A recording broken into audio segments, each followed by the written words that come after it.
Don't pick crazy people to be your friends, even though they're interesting. That's what this is about.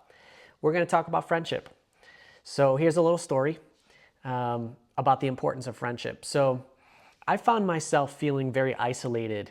I'm married. I spend a lot of time with my wife, of course. Coworkers, yes. But that family, sure. But that's pretty much it. And so when you get a little older and you get out of school and you want to make friends, it's really difficult, man. No lie. It's really difficult, especially as a guy, because I think women typically, when they're in the same place every day, maybe they're kind of like herd animals, like they want to get into the herd and seek psychological safety amongst each other. Guys typically, from what I've experienced, are just kind of a little more standoffish and maybe see each other as a threat more so. So I'm like, I got to make some friends. I had a difficult time making friends at the gym. I've been going there for like 3.5 years. And so I'm like, I'm interested in pickleball. So how about I just get into pickleball and see if it's something that I dig. So I've been playing pickleball for about 4 months.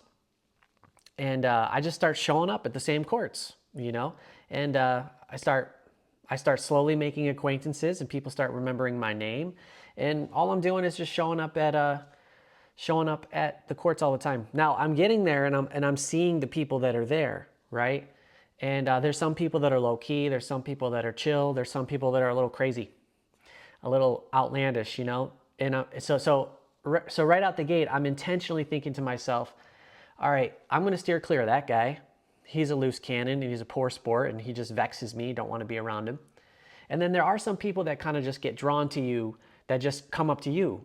And you're making an assessment as to whether or not you want to be around that person. So I think just because a person comes up to you and wants to be your friend doesn't necessarily mean you need to let them into your inner circle. I think be selective, be loving, but be selective. I want to say here in Proverbs, it says, but the prudent considers well his steps. I think when it comes to friendship, I think it is prudent. I think it's wise to consider your steps. Don't be friends with a crazy person, because then you'll get crazy.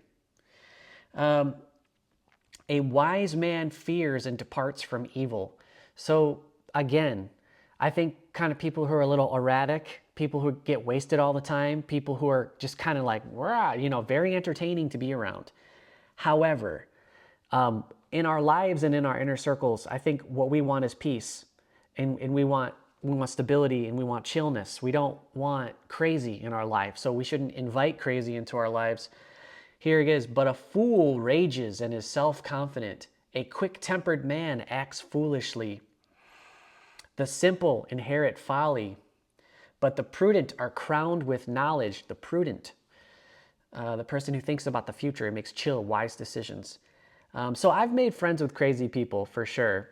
And I know some people that are like, I just find crazy people more interesting. So I'm just seem to be friends with crazy people. I don't think it's a prudent decision. So I think, what's the takeaway from this video? I think you and me should take a look at the people who are in your life that are close to you. Which ones are crazy? Maybe push them to the perimeter a little bit and invite the people in that are chill and wise.